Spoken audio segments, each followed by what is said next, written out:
sum it up, you've heard a lot of good information here about the practical use of this to help kids and how we use this. And I'm first and foremost a parent. I have 2 kids in the Texas public school system that attend school here. I said Bowie High School here in Austin ISD.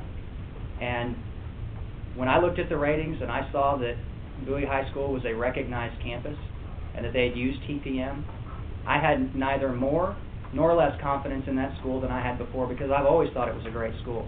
I've always valued the level of education that my kids receive here in Austin ISD.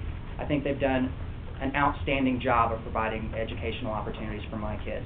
And I think that every parent in the state of Texas can have the same level of confidence in the quality of their public schools and in examining this rating system. Yes, is it difficult? Yes, it's hard to understand, it's hard to explain. The analysis proves itself to be correct, and as I said in the beginning, if the legislature wants to change the law, they have to change the law to change this. I'm willing to talk to them about it. But I think that they ought to listen to these folks too. And I think they ought to listen to teachers and principals and parents, superintendents, all across this state who have been demanding recognition of growth in the system, recognition of gains in the system. And how we get there, I'm open to the debate. This is the most accurate way I could find to get there right now. Could we do better in the future? Absolutely. I'm willing to undertake that. But I challenge anybody who challenges this system to show me what they would do. And still, show me a way to count growth in the system that's more accurate than this and that passes their gauntlet test of gives credit for failure. That soundbite is what they want to say we're doing. No, we're giving credit for growth and projecting where students are going to be in an accurate way that gives students opportunity and intervention strategies for districts to help them succeed. And I'll open it up for any questions.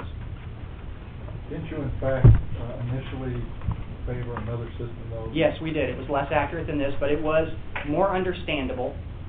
So it would, it would have been easier for the public to understand, and it just looked at growth towards the standard. That was rejected in favor of a more accurate regression type analysis. Now, regression analysis is used in all different kinds of fields. In the medical community, it's used in clinical trials. Businesses use regression analysis to forecast profits and forecast sales. Regression analysis is a statistical analysis used across industries. We are using it here to project student success. And for those of you who think you can't do that, how many of you have taken a test that purports to have predictive validity? Anybody have taken a test like that? If you took the ACT or SAT, you did. Because what those scores tell you is that the SAT and ACT predict your level of college success based on the score you earn taking that test. That's a projection of success. So anybody who says this is something new didn't take the SAT or ACT that I took. Next question, please. At the hearings, Representative Hochberg brought up 2 issues. The first issue, of course, the one that we've talked about a lot today, is TPM, but the other one he brought up is the cut scores, the idea that you only had to get 48% of the, or 44% of the answers correct on the 8th grade social studies to pass. Now, obviously, since we're predicting passing, the cut score is an element of our TPM formula. If we have more stringent cut scores, where we get rid of anomalies like people being able to get a 0 and being credited as passing under, or being their school getting credit for them having passed the test on TPM, or the deal that Representative Hochberg brought up at the hearing, where somebody somebody could get a raw score of 9 and be predicted to pass. Right. The question is whether that projection was accurate, and what we're finding is it is accurate. The interesting point about the cut score is the cut score is done through an equating process. Each year the test is, as I mentioned earlier, there are more easy items and there are more difficult items on the test.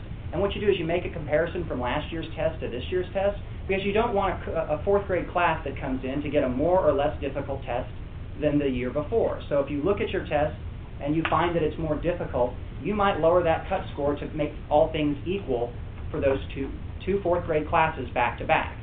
So yes, you do that statistical equating to prevent the test from harming or causing waves in the level of rigor in an assessment. Will we look at that for TPM? Absolutely.